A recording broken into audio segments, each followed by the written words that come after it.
Hey, River. Hello, sweetie. I love it. Alright, I have a question. I love the props and sets you guys use on the show. But how many sonic screwdrivers or props in general have you broken? Me? Oh, a lot. Yeah, it's a daily process. Phil, the props guy, who's worth his weight in solid gold, he's a wonderful man, and he does a fantastic job. And I mean, actually, I kind of just have to pay credit to the crew and everyone who works on Doctor Who, because they're really solid. Yeah, they really are. There are. I mean, there's this great box, isn't there? The sonic box. Yeah, there's loads of sonics in it. And there's 5 sonic screwdrivers in it, and I break one a day, generally. Because I'm always flying around, I'm really clumsy. So a lot, sadly, and the TARDIS, there's always bits of it coming off in my hands and stuff. Yeah, there you go. Hi, Karen. Hello. So, I was wondering, for all of you guys, sorry, if you could cross over Doctor Who with any show except for Torchwood, what would it be, and why? Sherlock. True Blood. Yeah, for me, True Blood. Star Trek Next Generation. I met Brent Spiner the other day. Data. Oh, it was so embarrassing. I got a picture with him and everything. Because last night you told Will Wheaton how excited you were to meet Brent Spiner.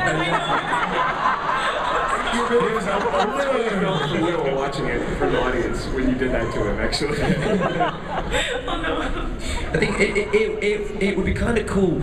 Like, I hear that the Big Bang Theory keep referencing Doctor Who. It would be cool if we just popped up in a shop or something. Wouldn't it?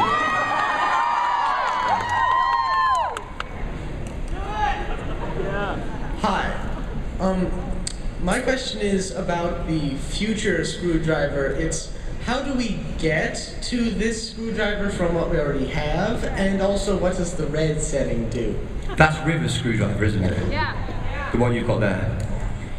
Yeah, it is. I think it is. It's green and it's got a little. It's got. Hold it up. Yeah, that's River's screwdriver. Which, frankly, the fact that she has a screwdriver just annoys me. So I dismiss it as a useless one, and it counts as the Doctor's. But the red setting turns you into an orangutan, so don't.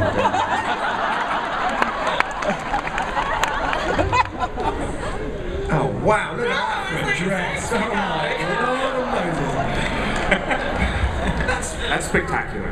I almost wore that tonight as well. I would have been so embarrassed. The Doctor Who fashion line. I was wondering, how much is River Song based on Bernice Summerfield? Because it's very similar to the Big Finish audio character. Piers, Beth? I think that's a tough one for us to answer. I mean, I think Stephen would probably be hopping up and down now and saying not at all if he was here, but I can't really answer that for him. Sorry. Let's do, you guys want to see the clip again, right? So let's do this. We'll do one more of those. Sorry, and then two more? Two more. Okay, 2 more. All right, you guys are right. So we'll do some more questions, then we'll do the clip. Okay. All right, well, my question is for Matt. Well, my question exactly is, will we see more glimpses of the Doctor's dark side, like we saw a little bit in A Good Man Goes to War? Sorry, could you repeat the question, sir? I missed that. Will we have more glimpses of your dark side? Oh, yes. Well, I hope so, because I mean, as I said earlier, I think there's a lot of blood on the Doctor's hand, and I actually think that's why he's so bright and bubbly and effervescent and mad, because he has to keep going, he has to keep moving, he has to keep travelling, he has to keep saving people, making jokes, because if he didn't, if he stopped, it would all, if he sat down, he'd have to contemplate, losing the Roses, losing, the Sarah Janes, kind of losing all these people and letting them go.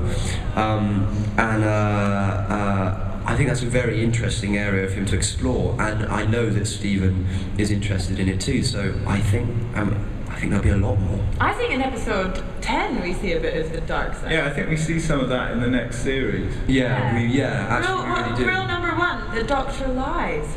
The And that's going to be explored. Yeah. I really loved the Neil Gaiman episode. I thought it was a great idea to have him come in. And if you guys could choose any guest writer to write an episode for Doctor who would you choose? Edgar Wright.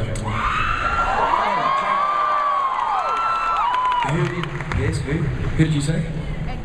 No, I just thought it was a great question. Oh yeah, it's a great question. I'm sorry. If I get to choose, I can come up. Go on. I choose J.J. Abrams or Edgar Wright. I love Edgar Wright.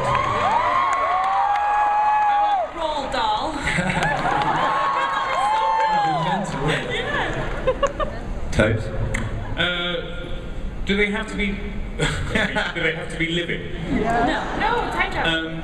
I'd like Roald Dahl to do an episode. That would be strange and macabre.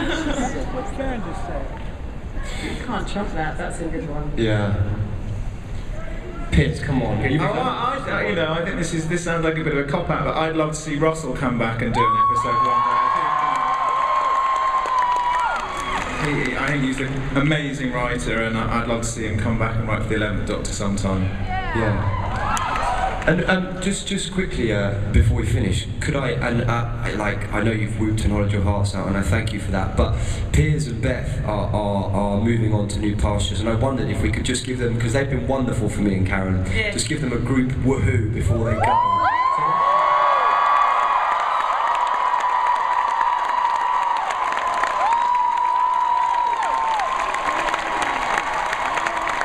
Thanks ever so much. Thank you. Let's see it again, yeah? Yeah!